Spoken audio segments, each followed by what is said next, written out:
Hello बच्चों, स्वागत है आपका हमारे चैनल। लास्ट क्लास में हम लोग ने ग्रेविटेशन का एक सॉइल एग्जांपल किया था। आज हम ना एग्जांपल का पार्ट 2 करते हैं, एग्जांपल नंबर 2।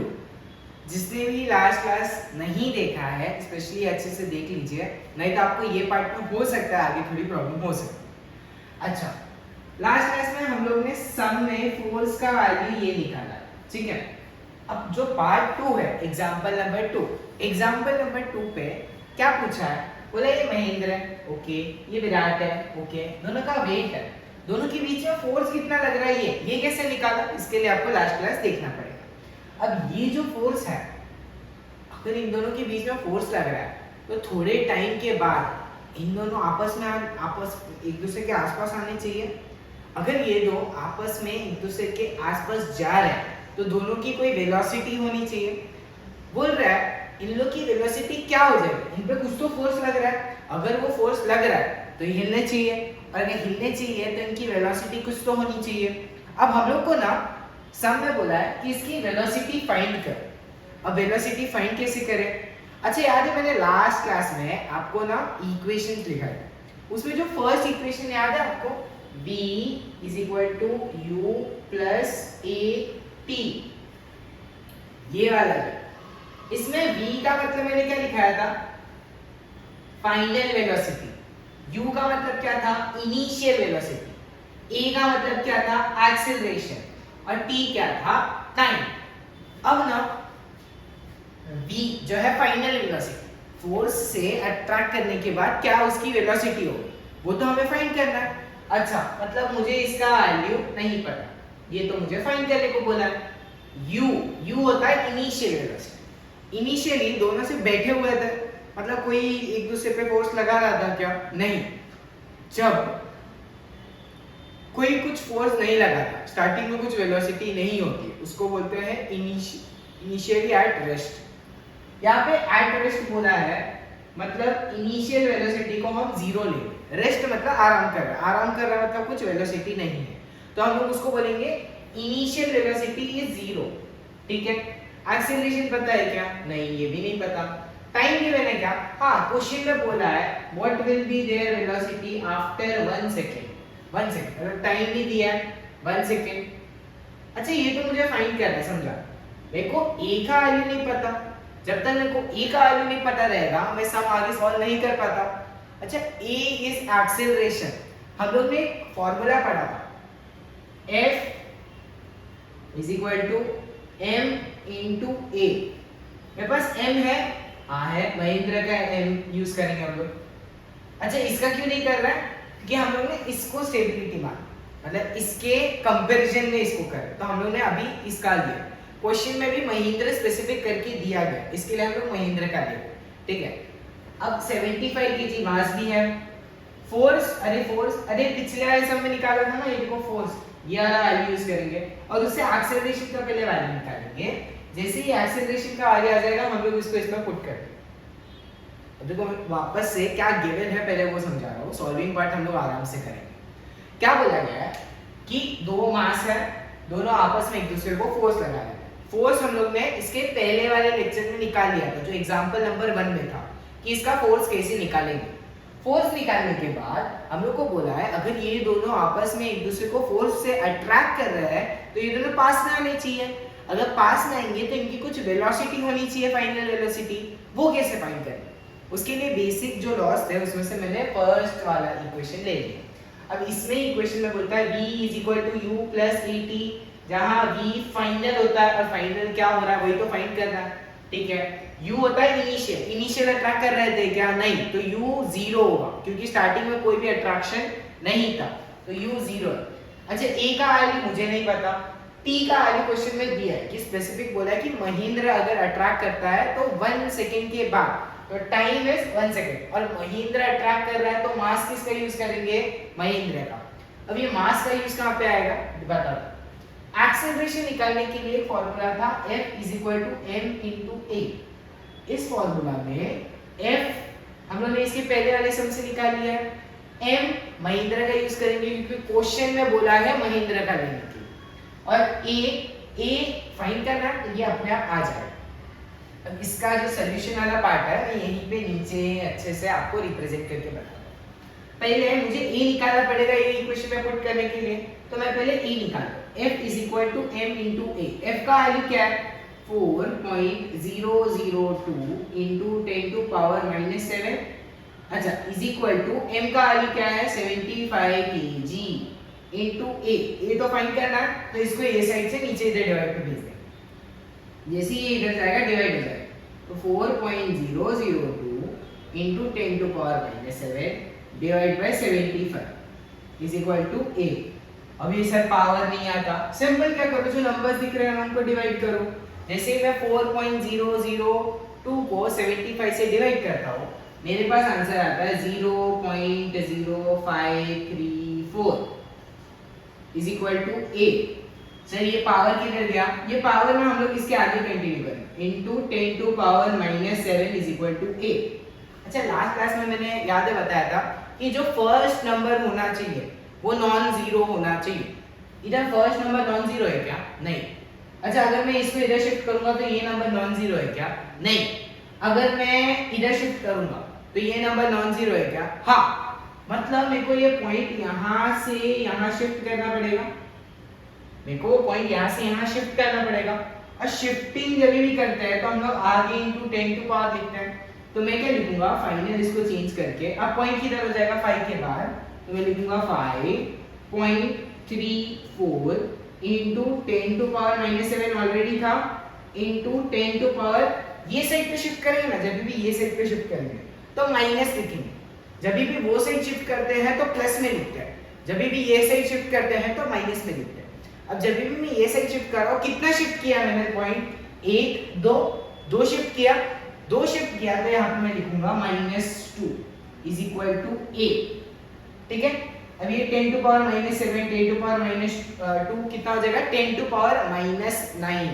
मैंने ये ऊपर के जो नंबर्स थे मैं उनको ऐड कर, ठीक है, तो जैसे ही मैं इसको ऐड करता हूँ मेरा एक्सेलरेशन का फाइनल वैल्यू क्या आ जाएगा 5.34 इंटू 10 टू पावर -7 -2 कितना आता है -9। अब ये जो मेरा एक्सेलरेशन का वैल्यू आया है इसको मैं ये वाली इक्वेशन में पुट करूंगा और मैं फाइनल वेलोसिटी निकालूंगा। ये वाले पार्ट में डिवाइड किया, डिवाइड करके आंसर में मेरा ये आया। बट मैंने क्या बोला, फर्स्ट डिजिट कैसा होना चाहिए, पॉइंट के पहले वाला डिजिट कैसा होना चाहिए, नॉन जीरो। मैंने बोला ये वाला जीरो नॉन जीरो है क्या? नहीं, मतलब ये तो जीरो है ना। नेक्स्ट वाले पे जाएंगे, ये भी तो जीरो है ना, नेक्स्ट वाला क्या है 5, तो मेरे को पॉइंट 5 के आगे शिफ्ट करना पड़ेगा। तो यहाँ से मैं अगर पॉइंट यहाँ पे शिफ्ट करता हूँ, कितना डिजिट शिफ्ट किया 2, तो इधर मैंने लिखा 10 टू पावर 2। बट याद रखना लॉ है कि जब भी ये साइड शिफ्ट करते हैं तो साइन नेगेटिव में डालना और ये साइड शिफ्ट करेंगे तो साइन पॉजिटिव में डालना। जैसे मैंने ये साइड पे शिफ्ट किया 2 डिजिट, तो मैंने लिखा 10 टू पावर -2। अब ये वाला जो नंबर था पॉइंट इधर से इधर शिफ्ट हो गया था, तो मैंने नंबर लिखा 5.34 इंटू 10 टू पावर 7 ऑलरेडी था, 10 टू पावर -2 हमने लाया। अब फाइनल आंसर मैंने यहाँ पे लिखा है व्हिच इज a का value is 5.34 into 10 to power -7 10 to power -2 इज 10 टू पावर -9। ठीक है, अब इसका जो वैल्यू है इसको हम लोग पुट करेंगे ये वाली इक्वेशन। चलिए स्टार्ट करते हैं। v is equal to u plus at, ऐसे इक्वेशन था, v को फाइंड करना है, v को ऐसे रखा है, u इनिशियली क्या था 0, तो u की जगह पर मैं क्या पुट कर दूंगा 0 प्लस a का वैल्यू अभी तो निकाला 5.34 into 10 to power -9 into t क्या था 1 सेकेंड, तो मैं 1 पुट कर दूंगा। अच्छा किसको किसको लगता है इंटू 1 होके सेम ही आंसर आएगा, प्लस 0 तो सेम ही आंसर आएगा, तो वेलोसिटी का वैल्यू हो जाएगा 5.34 इंटू 10 टू पावर -9। अच्छा सर आपने तो बोला कि अगर वो अट्रैक्ट कर रहे हैं, मतलब महेंद्र और विराट अगर एक चेयर पे बैठे हैं तो उन दोनों आपस में एक दूसरे को चिपक जाएंगे? नहीं। ये वैल्यू देखो ना वेलोसिटी का 10 टू पावर -9, अगर इतना छोटा है ना कि कितना भी फोर्स लगा लो उन लोग आपस में एक दूसरे के पास नहीं है। तो सर अगर उन लोग बहुत बड़े होते, बहुत उनका वेट ज्यादा हो, तो क्या उन लोग फोर्स लगा लेते? हाँ। अगर मैं कोई बहुत बड़ी चीज लूं जिसका मास बहुत ज्यादा, तो उसमें ये फोर्स बहुत ज्यादा आएगा, और जैसे ही फोर्स ज्यादा आएगा तो वो एक्चुअली एक्ट होते हुए दिखता है। इसीलिए अर्थ का मास इतना बड़ा है जिसकी वजह से हमारे ऊपर ग्रेविटी लगती है। ठीक है, क्योंकि अर्थ का मास बहुत बड़ा है, हमारा मास छोटा है वो चलेगा, बट जिसके कंपैरिजन में उसका मास बहुत बड़ा है, जिसकी वजह से ये जो एक्सेलरेशन का वैल्यू है ना, यहाँ पे देखो कितना कम आया है, बट वो केस में अगर मास ज्यादा होगा तो एक्सेलरेशन का वैल्यू भी उतना ज्यादा होगा, ठीक है। तो जैसे वैल्यू ज्यादा होगा, जितना ज्यादा होगा उतना बेटर होगा हमारे लिए, तो इसके लिए इसका एक्सेलरेशन दिखने में आया, ठीक है। ये वाले केस में वेलोसिटी का वैल्यू बहुत कम है, इसके लिए नेग्लिजिबल मतलब कुछ दिखता ही नहीं है कि दोनों आपस में एक दूसरे के पास है, ठीक है। अब ये वाले सम का वर्किंग ऐसा कंप्लीट हो, आपको यहाँ से स्टार्ट करना है, यहाँ पे एंड हो जाएगा, तो ये वाले सम को आप नोट कर सकते हैं। मैं थोड़ी देर में आता हूँ विद नेक्स्ट सम, हम लोग कंटिन्यू करें, ठीक है। A few moments later. Hope so आपको पिछला वाला सम अच्छे से समझ गया रहेगा। अब हम लोग जाते हैं पेज नंबर 7 के सॉल्व एग्जांपल। वहां पे फर्स्ट एग्जांपल क्या दिया है, सेम महिंद्रा वाला एग्जांपल दिया है, बट क्या बोला है, फर्स्ट जो पेज नंबर 6 पे था उसमें क्या बोल रहा था, महिंद्रा और विराट का कंपैरिजन हो रहा था, इसके लिए उनके बीच का फोर्स बहुत कम आ रहा था। बट इस केस में हम लोग महिंद्रा का कंपैरिजन किसके साथ कर रहे हैं, अर्थ के साथ।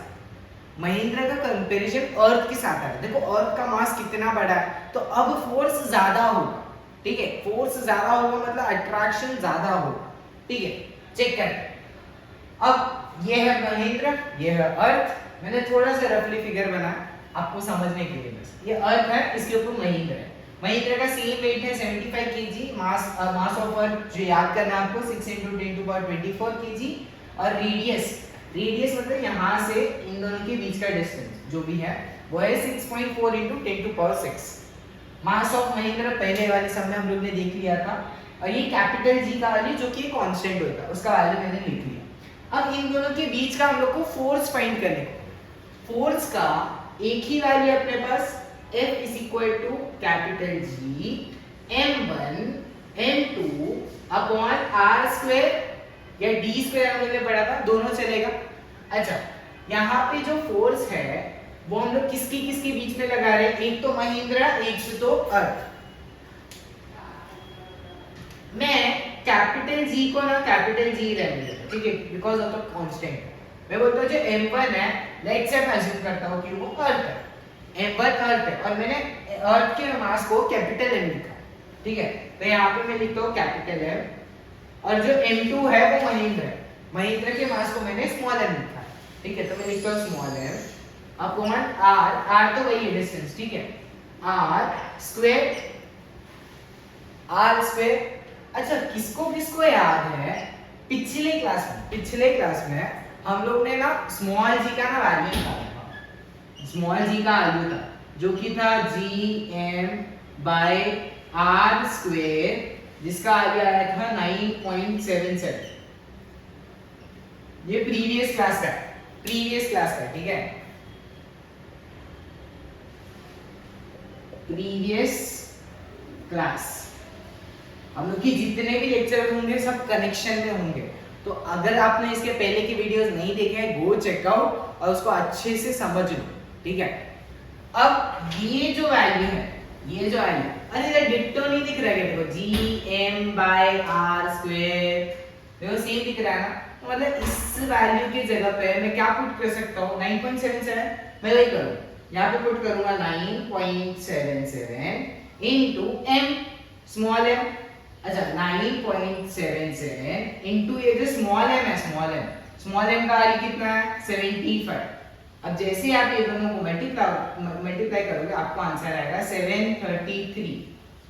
अच्छा, फोर्स का यूनिट होता है न्यूटन, इसके लिए हम लोग यहाँ पे लिख देते हैं न्यूटन। अच्छा, जिसको याद नहीं रहेगा फोर्स का यूनिट क्या है, याद रखो, ग्रेविटेशन किसने बनाया, न्यूटन, तो उसका कैपिटल है, इस सिंबल का नाम भी न्यूटन ही, ठीक है। तो ऐसे सॉल्व करो। सर हम लोग के बुक में ना अलग दिया है, कैलकुलेशन दिया है, आपको कैलकुलेशन करना करो, मैंने तो सिंपलर वे निकाला है जो मेरे को इजी पड़ता है, और बहुत एग्जाम में अगर आप ऐसे करोगे ना आपका कोई मार्क्स कट नहीं हो, ठीक है। बस आपको ये चीज लिखना पड़ेगा कि स्मॉल g इज Gm/r², जिसका वैल्यू 9.77 है, देयरफॉर ये वाला जो वैल्यू है इसकी जगह पे हम लोग ये पुट करेंगे और सॉल्व करेंगे। ये वाला मेथड कंपैरेटिवली बहुत इजी है, तो आप ये वाले मेथड से करेंगे, आपका कुछ मार्क्स कट नहीं होगा, उल्टा आपको कैलकुलेशन इजी हो जाएगा। कहाँ आपको इतना पूरा कैलकुलेशन करना है, जब टेक्स्ट बुक देखेंगे उसके अंदर बहुत सारा कैलकुलेशन है, वो कैलकुलेशन वाला पार्ट हम लोग ने कट कर दिया है और कैलकुलेशन की जगह पर मैंने ट्रिक ला दिया। अरे स्मॉल जी का वैल्यू है ना, पुट कर दो, सिंपल, सम खत्म। अच्छा ये वाला सम फटाफट नोट कर लो, क्या ट्रिक यूज किया है वो नोट कर लो, अपना स्पेशल नोट्स बना के उसको स्टार मार्क कर दो। हम लोग नेक्स्ट सम के साथ करते हैं, ठीक है? A few moments later. चलिए कंटिन्यू करते हैं। होप सो आपको पिछले वाले जो सम था उसका ट्रिक अच्छे से समझा हो। हम लोग कंटिन्यू करते हैं अपने नेक्स्ट टॉपिक पे। अच्छा उसी पेज पे एग्जांपल नंबर 2 दिया। पहले केस में क्या था, अर्थ था, अर्थ के ऊपर महेश आराम से बैठा हुआ था, दोनों के बीच का फोर्स निकाला हमने, सम खत्म। अच्छा इस केस में क्या है पता है, महेश थोड़े हाइट पे पहुंच गया। अब हाइट पे पहुंचने के बाद वो वहां से गिर रहा है, ठीक है? अब वहां से वो जैसे ही गिर रहा है तो उसका वेलोसिटी क्या हो, अगर अर्थ उसको खींच रहा है तो महेश नीचे आएगा, और नीचे आएगा तो उसका कुछ स्पीड होगा, वही स्पीड को हम लोग वेलोसिटी बोलते हैं। और वेलोसिटी का वैल्यू कैसे निकालेंगे वो हमें फाइंड करना है। मतलब वेलोसिटी का वैल्यू इक्वेशन से निकालेंगे, वो जो इक्वेशन से वैल्यू है वो हमको निकाल के बतानी है कि कितना वेलोसिटी होगा। बट टाइम दिया है, टाइम कितना होना चाहिए, 1 सेकेंड। एक और कंडीशन दिया है कि इनिशियल वेलोसिटी 0 होनी चाहिए, मतलब बस ऐसा महेश को ऐसे उठाया और उठा के उसके अंदर से छोड़ दिया, मतलब स्टार्टिंग में इसके अंदर कोई फोर्स नहीं था, ठीक है? और बोला है, एक लास्ट में लाइन लिखा है कि ग्रेविटेशनल फोर्स की वजह से हो रहा है, ठीक है? तो मैंने एक्सीलरेशन का वैल्यू में ग्रेविटी लिखा है इक्वल्स टू g, क्योंकि gravity is nothing but acceleration due to gravity. और हम लोग को बताया गया है इक्वेशन में, जो भी एग्जांपल है उसमें क्या बोला जा रहा है कि महेश में सिर्फ ग्रेविटी की वजह से गिर रहा है, और अगर ग्रेविटी की वजह से गिर रहा है तो इसका acceleration is nothing but acceleration due to gravity. चलिए सॉल्व करते हैं। ये वाला जब v निकालने का था तो हम लोग कौन सा वाला इक्वेशन यूज कर रहे थे, फर्स्ट वाला, v is equal to u plus at, ठीक है? ये वाला इक्वेशन यूज कर रहे थे। अच्छा इसमें v तो निकालना है तो v को ऐसे ही रखो, u 0 लिया है, क्यों? क्योंकि इनिशियली एट रेस्ट थे, रेस्ट जब भी वर्ड रेस्ट आया ना तो 0 समझना, ठीक है? तो इनिशियली एट रेस्ट मतलब इनिशियल वेलोसिटी कितना होगा, 0।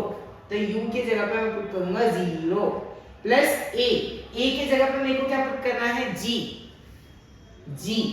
इनटू t का वैल्यू कितना है, 1। अरे ये स्मॉल g का वैल्यू था ना अपने पास, क्या था, 9.77। तो हम लोग पुट करें v is equal to 0 plus 9.77 into 1. Anything multiplied by 1 is same number only. तो v is equal to 0 plus 9.77, जिसको फाइनली सॉल्व करके सेम ही नंबर आ जाएगा, which is 9.77। अच्छा अब कंपेयर करो ना, इसके पहले जो महेंद्र और विराट के बीच में आया था वो वैल्यू के आगे कितना आगे 10 टू पावर माइनस 9 था। यहाँ पे कोई वैल्यू है क्या पीछे 10 टू पावर माइनस में, नहीं? मतलब ये जो वैल्यू है वो महेंद्र और विराट के कंपैरिजन में बहुत ज्यादा है। इसके लिए अर्थ महेंद्र को खींच लेता है लेकिन विराट महेंद्र को नहीं खींच पाता। ये रीजन है क्योंकि महेंद्र और विराट के बीच का जो फोर्स है वो बहुत कम है, बट अर्थ और महेंद्र के बीच में जो फोर्स है वो बहुत ज्यादा है। इसी वजह से महेंद्र को अर्थ खींच लेता है लेकिन विराट नहीं खींच पाता। समझा? ये वाला भी सम यहीं पे खत्म हो गया। ये पार्ट आप नोट डाउन कर सकते हैं। बहुत छोटे छोटे एग्जांपल्स हैं, एग्जांपल्स बस ट्विस्टेड दिए हैं। ट्विस्टेड मतलब सम इजी है पर थोड़ा घुमा फिरा के दिया गया ताकि बच्चों को थोड़ा और कंफ्यूजन हो और उनको डर लगे फिजिक्स से। ठीक है, हम लोग क्या करते हैं ये आप नोट डाउन कर लीजिए, मैं थोड़े टाइम के बाद आता हूँ और हम लोग अपने नेक्स्ट कॉन्सेप्ट से आगे बढ़ते हैं। ठीक है, A few moments later. Continue करते हैं हमारे नेक्स्ट टॉपिक से।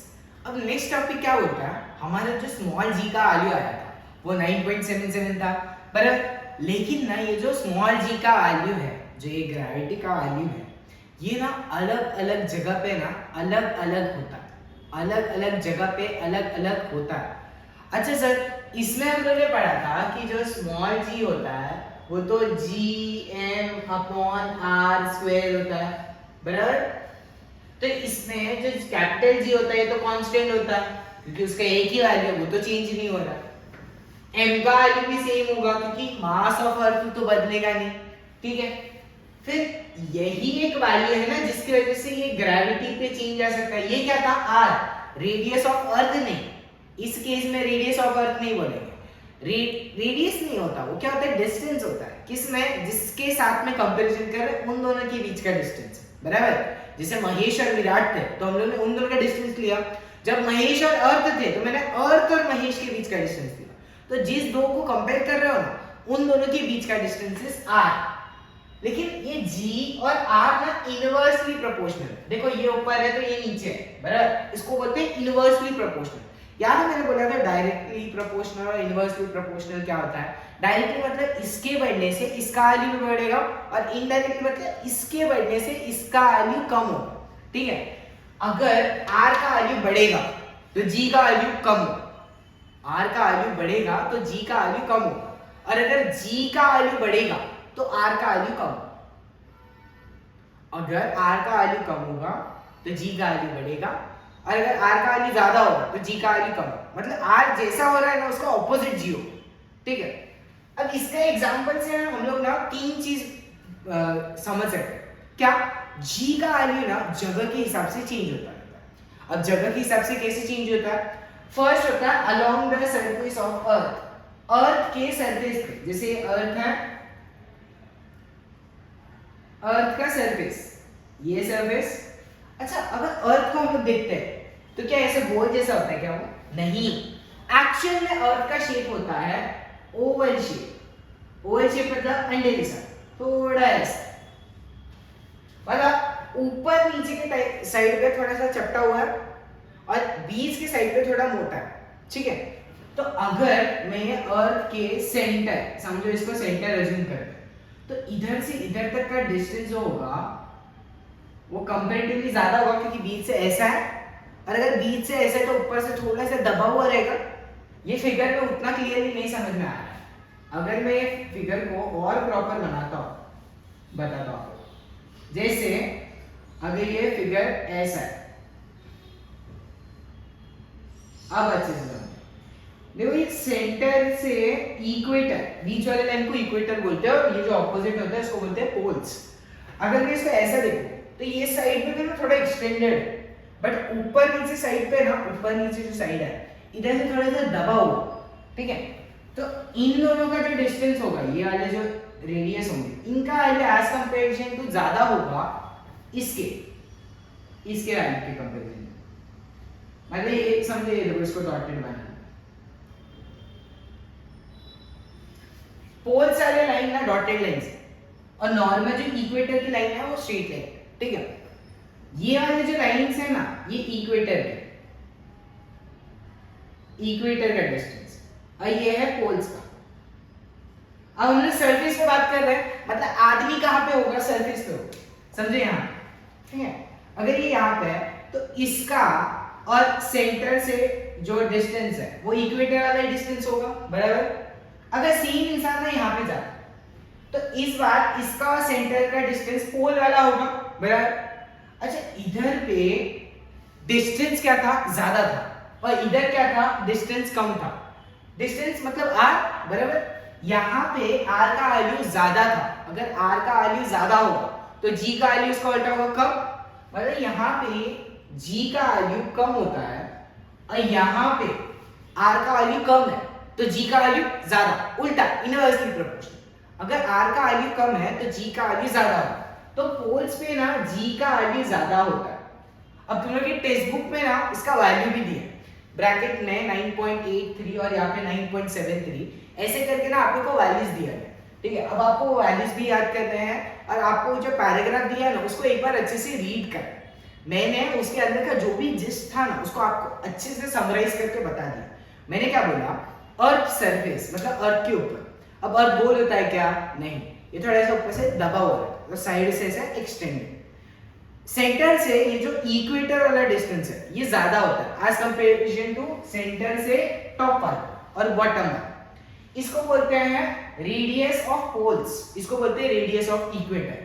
रेडियस ऑफ इक्वेटर ज्यादा है, अगर रेडियस ज्यादा है तो ग्रेविटेशन की वैल्यू यहाँ पे कम होगी, इनवर्सली प्रोपोर्शनल।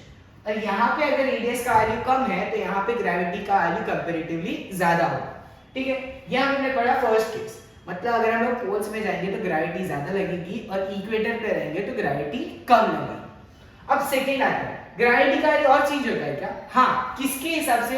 हाइट के हिसाब से। हाइट के हिसाब से हाइट मतलब अर्थ के ऊपर है, ये तो ऑन अर्थ सरफेस चालू था ना, अर्थ सरफेस के ऊपर है। पर जैसे रॉकेट अर्थ सरफेस से ऊपर जा रहा है ना, उसके ऊपर जी का वैल्यू क्या ज्यादा लगेगा, कम लगेगा, कैसे लगेगा वो देखो। समझो ये अर्थ है, ठीक है, सेम अर्थ बना दिया मैंने, साइड से थोड़ा बड़ा, ऊपर से थोड़ा चलता। अब ये जो अर्थ है इस पे समझो एक रॉकेट है, लेट्स से यहाँ पे एक रॉकेट है, ठीक है। अब ये जो रॉकेट है ये अर्थ के ऊपर से निकल रहा है, ठीक है, छोटा सा ही बनाया मैंने। अब ध्यान दो, ये जो रॉकेट है अर्थ के ऊपर से निकल रहा है। एक टाइम रहेगा जब ये अर्थ के ऊपर था, ठीक है, एक टाइम के बाद ये अर्थ से ऊपर चला गया, फिर उसके बाद एक हाइट पे जाएगा, धीरे धीरे हाइट उसका इंक्रीज होते जाएगा। हम लोग क्या नोटिस करते हैं पता है क्या, अगर ये सेंटर से मैंने इसका ये डिस्टेंस देखा, ठीक है, कुछ टाइम के बाद ये रॉकेट अर्थ से ना बहुत दूर चला जाएगा, ठीक है, सेम रॉकेट अर्थ से दूर चला गया, फिर इसका सेंटर का डिस्टेंस और इधर का डिस्टेंस बढ़ गया। क्या हुआ, change with height. Sir height में तो डिफरेंस नहीं है, अगर अर्थ के ऊपर से देखोगे ना तो आपको लगेगा कि हाइट में डिफरेंस है, ठीक है। तो इन दोनों के बीच का डिस्टेंस और इन दोनों के बीच के डिस्टेंस में फर्क है, क्या हुआ, इंक्रीज हो गया। अच्छा, हम लोग जब भी फोर्स लेते थे तो उसके बीच के डिस्टेंस को r से डिनोट करते थे, डिस्टेंस को r से या d से डिनोट करते थे। अब ये जो डिस्टेंस है यहाँ पे कम है और यहाँ पे ज्यादा है, मतलब जैसे जैसे हाइट बढ़ेगा क्या बढ़ेगा, डिस्टेंस बढ़ेगा, और जैसे ही डिस्टेंस बढ़ेगा तो g कम होगा, मतलब जैसे जैसे हाइट बढ़ेगा वैसे वैसे g का वैल्यू कम होगा, जैसे जैसे हाइट बढ़ेगा वैसे वैसे g का वैल्यू कम होगा। यहाँ पे मैं लिख देता हूँ, अगर हाइट बढ़ेगा तो g का वैल्यू कम होगा, और अगर हाइट कम होगा तो g उसका उल्टा, g बढ़ेगा। ये हाइट को इनडायरेक्टली हम लोग r बोल सकते हैं, रेडियस, बट ये रेडियस कहाँ है, अर्थ के ऊपर, ठीक है, ये रेडियस अर्थ के ऊपर से कैलकुलेट करेंगे, ठीक है। अर्थ के ऊपर ये देख लिया, अर्थ के ऊपर मतलब अर्थ के सरफेस पे, फिर अर्थ के ऊपर एक्शन में ऊपर, ठीक है, ये तो अर्थ के ऊपर जस्ट, वो अर्थ के ऊपर जस्ट खड़े हैं, ठीक है, फिर ये अर्थ के ऊपर, ठीक है। अब ऊपर के ऊपर ये देख लिया, अब अर्थ के ना अंदर जाके, अर्थ के अंदर गए ना हम लोग, तो हम लोग को क्या लगा, अरे अर्थ है, ऐसा कुछ तो शेप है, ये सेंटर है, नॉर्मली इतना होता है। अगर हम लोग इसके अंदर जा रहे हैं, समझो यहाँ पे कोई एक है, ठीक है, ये डॉट पे कोई एक स्विमर है, ठीक है, कोई एक स्विमर है, अरे तो पास में पहुंच गया, मतलब डिस्टेंस कम हो गया, और डिस्टेंस कम हो गया तो ग्रेविटी बढ़ जाएगी, बराबर। हम लोग ने यही सोचा, सारे साइंटिस्ट ने भी यही सोचा था कि अगर रेडियस कम हो रहा है, रेडियस कम होता है तो ग्रेविटेशन बढ़ता है, क्योंकि वो दोनों कैसे हैं, इनडायरेक्टली प्रोपोर्शनल। अगर रेडियस कम हो रहा है तो ग्रेविटी बढ़ना चाहिए था, बट ऐसा नहीं हुआ, सरप्राइजिंगली। बाद में जब अच्छे से नोटिस किया गया तो क्या पता चला कि जैसे जैसे हम लोग बीच में जा रहे हैं तो ये बाहर का जो पोर्शन है ना, इसको हम लोग काउंट करना भी बंद कर दें। मतलब जब ये इधर तक था तो हम लोग पूरा मास ले रहे थे, बराबर, क्योंकि पूरा कवर हो रहा है। बट जैसे हम लोग अंदर जाते हैं, क्या ये बाहर का मास का कुछ काम है क्या, नहीं, क्योंकि मैं ऑलरेडी उतना अंदर आ गया तो मेरे को बाहर के मास की जरूरत नहीं है। तो रेडियस तो कम हो रहा है, बट साथ में क्या कम हो रहा है, मास भी कम हो रहा है। तो हम लोगों ने बोला रेडियस तो कम हो रहा है तो ग्रेविटी कम होना चाहिए था, बट मास भी तो कम हो रहा है, जिसके वजह से क्या होता है, टोटल जो ग्रेविटी है वो कम हो जाती है, टोटल ग्रेविटी कम हो जाती है।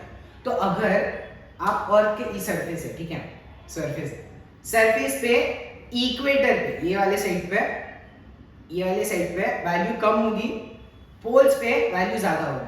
अब हम लोग इसको जूम करके लाए, ये अर्थ का सरफेस है, अगर मैं इसके ऊपर जाऊंगा तो वैल्यू क्या होगी, कम होगी, अगर मैं इसके नीचे जाऊंगा तो भी वैल्यू क्या होगी, कम होगी।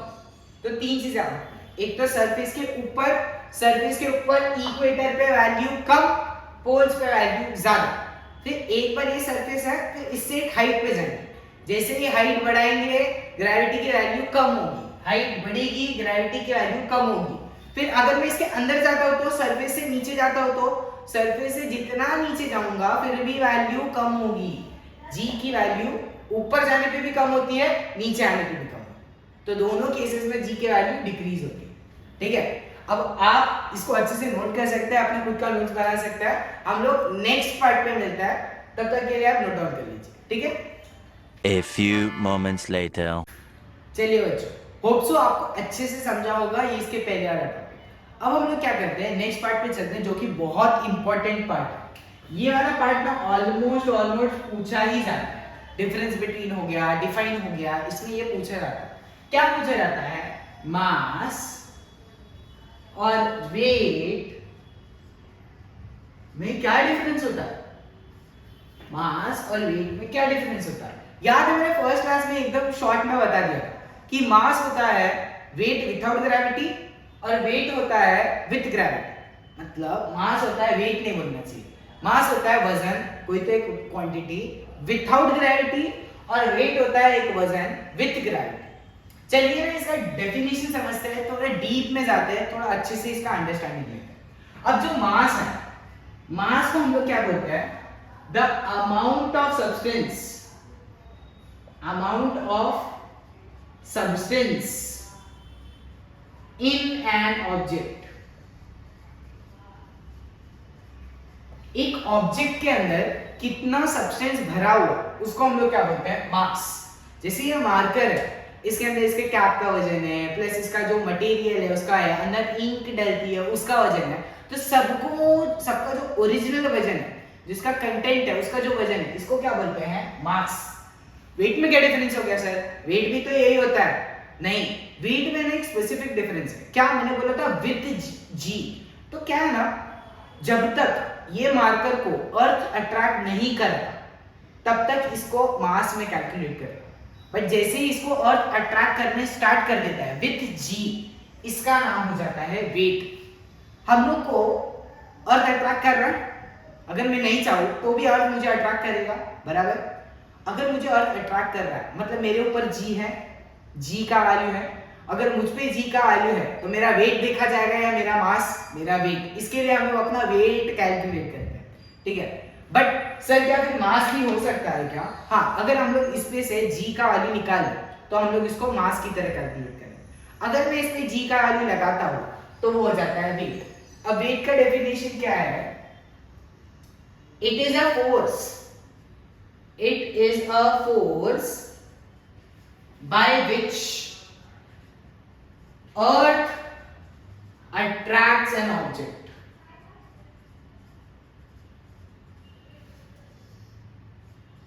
ये एक ऐसा फोर्स है जिससे अर्थ कोई भी एक ऑब्जेक्ट को अट्रैक्ट कर रहा है। यहाँ पे सिर्फ ऑब्जेक्ट था और उसके अंदर का सामान था, बराबर। यहाँ पे सामान के साथ इसको अट्रैक्ट भी किया जाए। ठीक है, ये डिफरेंस है। अच्छा, force is equal to m into a, याद है? ये बोल रहा है ना, वेट भी एक फोर्स है, मतलब वेट एक फोर्स है। अगर फोर्स है तो मास इंटू एक्सेलरेशन होना चाहिए, बराबर। मास मतलब कुछ तो वजन है, मास। देखो मास, कोई तो एक मास है, बट इसमें और इसमें क्या डिफरेंस है, इसमें मास के साथ क्या क्या है एक्स्ट्रा, जी। अब जी क्या होता था, याद है? Acceleration due to gravity. देखो एक्सेलरेशन है, बट ये एक्सेलरेशन किसकी वजह से है, ग्रेविटी की वजह से। इसके लिए हम लोग ये एक ही जगह पे लिखते हैं स्मॉल जी। तो फॉर्मूला होता है W is equal to F, मतलब वर्क एक ऐसा फोर्स है जिसका वैल्यू मास इनटू ग्रेविटी करने पे आता है। तो ये आता है तुम लोग का फाइनल फॉर्मूला। वेट का फॉर्मूला होता है F, weight is equal to F, क्योंकि वेट एक ऐसा फोर्स है जो मास को ग्रेविटी से अट्रैक्ट कर रहा है। अब समझो आपको मेरा पॉइंट, जो मैं इतने देर से समझाने की कोशिश कर रहा था। मास क्या होता है, सिंपल से मास क्या होता है, एक कोई भी ऑब्जेक्ट है उसके अंदर कितना अमाउंट भरा हुआ है उसको बोलते हैं मास। वेट में क्या डिफरेंस है, यही ऑब्जेक्ट को जब अर्थ अपनी तरफ खींचने लगता है, किसकी वजह से, ग्रेविटी की वजह से, उसको बोला जाता है वेट। अच्छा, इसमें और कुछ डिफरेंस है। हाँ, इसका SI यूनिट केजी होता है, इसका SI यूनिट न्यूटन होता है। याद है हमने फोर्स पे न्यूटन लिखा था, वेट भी एक फोर्स है, इसके लिए हम लोग का इसका यूनिट भी होता है न्यूटन, न्यूटन जिसको हम लोग सिंबल से एन, ठीक है। अब यहाँ पे केजी का सबको फुल फॉर्म पता रहेगा, किलोग्राम में लिख देता हूँ, किलोग्राम। अच्छा और क्या डिफरेंस है क्या, और कुछ डिफरेंस है क्या? हाँ, मास ग्रेविटी पे डिपेंड कर रहा है क्या? नहीं, मतलब अगर ग्रेविटी नहीं भी रहेगा तो भी मास होगा, अगर ग्रेविटी होगा तो भी मास होगा, मतलब इसका जो वैल्यू है it is constant, it is constant, मतलब ये चेंज होगा क्या? नहीं। मैं इसको इधर रखूं, इसको इक्वेटर पे लेके जाओ, इसको पोल पे लेके जाओ, इसको मून पे लेके जाओ, तो भी इसका मास सेम है, क्योंकि इसके अंदर का अमाउंट चेंज कर रहा हूं क्या मैं? नहीं, तो ये कांस्टेंट है। बट ये it is not constant, it is not constant. क्यों सर, इसमें भी तो मास आ रहा है और मास कांस्टेंट है तो ये भी कांस्टेंट होना चाहिए। नहीं, इसमें मास के साथ एक और चीज आ रहा है, जी। क्या जी कांस्टेंट है? नहीं, अभी तो हम लोग ने पढ़ा कि ये अलोंग द सरफेस चेंज करता है, हाइट के हिसाब से चेंज करता है और डेप्थ के हिसाब से चेंज करता है। अगर जी का वैल्यू चेंज होगा तो एफ का भी वैल्यू चेंज होगा, और F is nothing but W, तो डब्ल्यू का वैल्यू भी चेंज होता रहता है। इसके लिए हम लोग का वेट हिली रीजन पे ज्यादा होगा। अगर कैलकुलेट करोगे ना अपना वजन, कि अगर मैं पहाड़ों के रीजन पे गया, वहां पे अगर वेट कैलकुलेट करते हो, या हाइट है पोल्स की तरफ पे अगर आप जाते हो, तो वहां पे जी का वैल्यू ज्यादा होगा तो आपका वजन ज्यादा होगा। जैसे आप इक्वेटर पे आके अपना वजन निकालोगे ना, आपका वजन कम होगा, क्योंकि वहां पे जी का वैल्यू कम। इसी वजह से ना मून पे आप लोगों ने देखा रहेगा एस्ट्रोनॉट वाली मूवी में, सब ऐसा उड़ उड़ के जंप मार के जाए। क्यों पता है? उधर जी का वैल्यू बहुत कम है तो अपना वजन बहुत कम हो जाता है, ठीक है। उधर जी का वैल्यू बहुत कम है, इसके लिए अपना वजन बहुत कम हो जाता है, इसके लिए ऐसा उड़ पाता, समझा? बट अर्थ पे होगा क्या? नहीं, क्योंकि यहाँ पे जी का वैल्यू अलग है, तो यहाँ पे हम लोग का वेट अलग होता है, वहां पे वेट अलग होता है। किसकी वजह से? जी की वजह से, क्योंकि जी का वैल्यू चेंज होता है, डब्ल्यू का वैल्यू भी चेंज होगा, इसके लिए कांस्टेंट नहीं होता। ये डिफरेंस था मास और वेट के बीच में। होप सो आपको समझा रहेगा। आज जिसने पहले का लेक्चर नहीं देखा था, याद से देख लो। ये लेक्चर में जो पार्ट आपको नहीं समझ में आएगा उसको वापस से देख सकते हो आप लोग रिवाइंड करके, बहुत अच्छा फैसिलिटी है। अच्छा, बाकी जिसको भी ये समझ में आया अच्छे से अपना नोट्स बना लीजिए और उसको रिवाइज करते रहिए। मिलते हैं नेक्स्ट लेक्चर में, तब तक के लिए बाय बाय।